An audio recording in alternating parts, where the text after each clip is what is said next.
Amazon Prime Video's The Boys is quickly establishing itself as one of the most talked about shows across the internet. It has one of the most recognisable styles and dialogues of any TV show I've ever seen. One thing that stands out about The Boys is how excessive it is. I mean, within the first 50 minutes of the first episode, we see a girl turned into a puddle by a superhero A-Train, parody of The Flash, running through her at top speed. Then they up this by having a scene in season 2 where the main protagonist dissects a blue whale with a speedboat. And then in season 3 there's a scene where the parody version of Ant-Man, named Termite in the show, where he... I'm not going to say that because there is no way on God's green earth that won't get this video age restricted, so just go watch it for yourself. But be warned, it's one of the most insane things I've ever seen. And I've seen an Andrew Tate video before.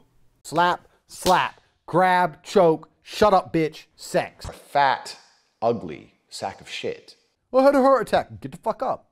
And the most annoying thing about this fat cunt. A long, cold, lonely night, any night. Basically, I'm a hoe, I need dick. That's all I'm interested in.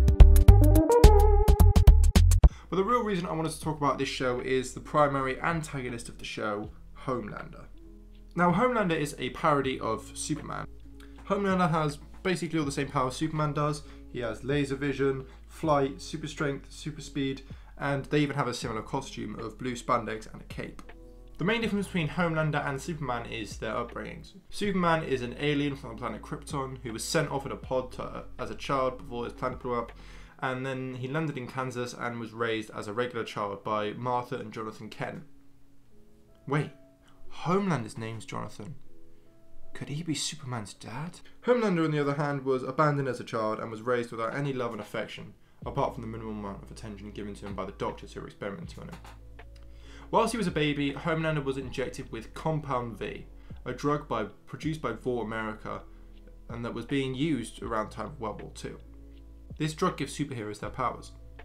The huge doses of Compound V and experimentation gave Homelander these godlike abilities.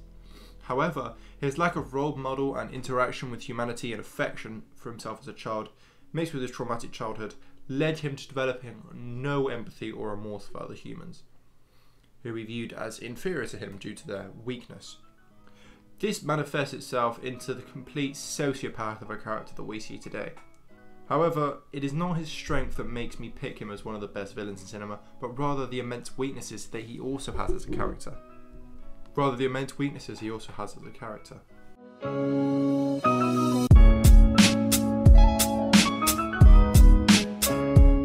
Homelander is a fascinating character, as he has the power to single-handedly take over the world very easily and make everyone on Earth his slave. Yet he doesn't. In fact, he's terrified to let even one member of the general public find out who and what he really is. Whilst Homelander has the power of a god, he never uses this out of fear of losing the support of the public, people he also views as beneath him. He is a character so weak and flawed, so evil in all that he does in private, but still craves love from someone. Take, for example, his relationship with Madeline Stillwell in the first season. She is quickly presented as one of the only people who can control Homelander. And she does this by showing him some love and affection that he lacked throughout his adolescence. Whenever Homelander were to get upset or irritated, she was able to calm him down, initially by treating him like a baby, talking slow in a low, smooth and calming tone, stroking his hair, hugging him and telling him everything he wanted to hear.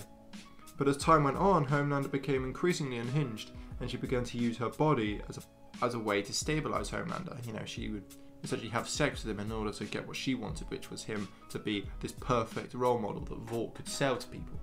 Then of course she lies to him about his child and he lasers her face off, but the point is, for a time Homelander was loved by someone, which kept him relatively stable.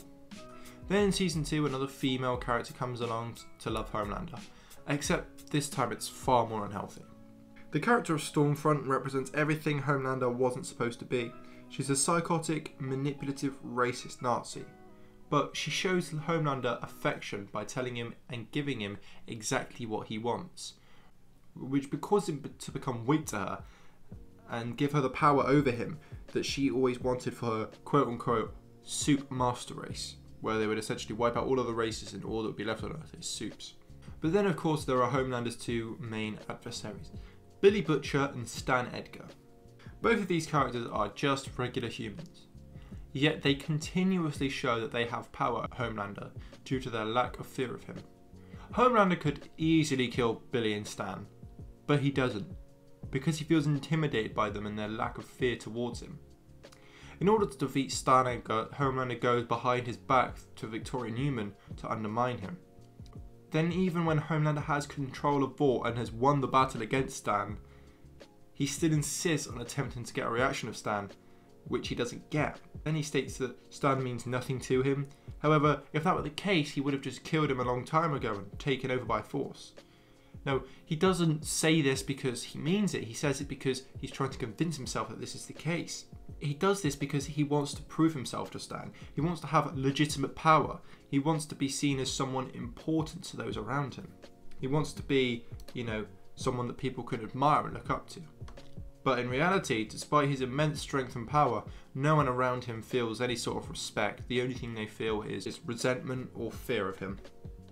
That is Homelander's greatest weakness, the absence of love in his life that he craves so desperately.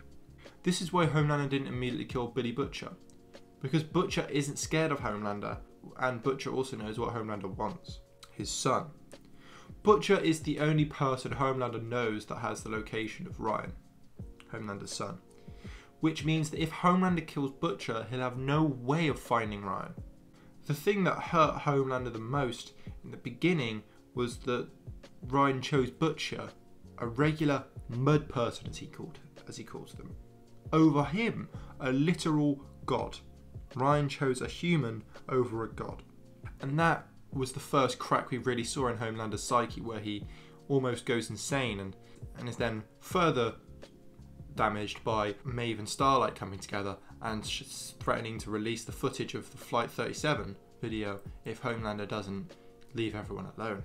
Then Stormfront dies, leaving Homelander alone, without anyone left to love him in the world. He killed Stillwell, Maeve now fucking hates him, Ryan chose Butcher, and now Stormfront is dead. This causes him to become the most violent and unhinged that we've seen him. When you really look at his character, Homelander is his own worst enemy. There's no one close to him in strength, but himself. He's what he fears the most. He hates himself the most out of anyone. The human part of him is what he despises. The part of him that still wants to be loved by others. As it's so well put in that mirror scene in season 3 of The Boys. Now, what do you care what a bunch of mud people think? Come on. Tell me the real reason. I want to hear you say it. Say it! Want them to love me. Yahtzee! Only it never seems to work out, does it? Madeline, Maeve, Stormfront, even your own son. So why do you keep running headfirst into the same brick wall?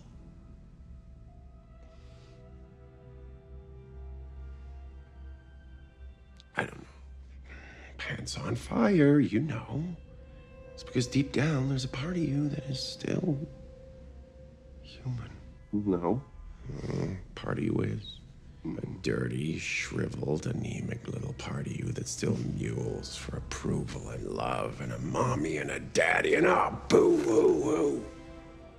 Look at me, Tiger. Look at me. We gotta cut that part of you out like a cancer. And then, well then, my boy, you can finally be who you were always meant to be. Pure. Clean. Like marble.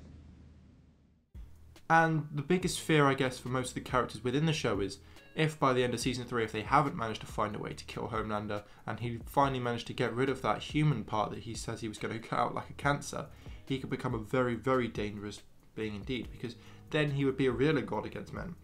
Like, he says that he'd be pure, and he would be pure. He'd be pure evil. You know, he could enslave humanity for his own amusement and no one would be able to stop him. Fucking hell, it got a bit dramatic, didn't it? Thank you all for watching. This is a new show that I'm discussing on my channel. I've made edits on it in the past. This is the first time I've spoken about it.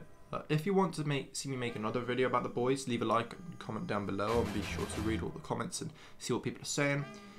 Subscribe to make sure you never miss another video that I upload. and I'll see you in the next video. Peace.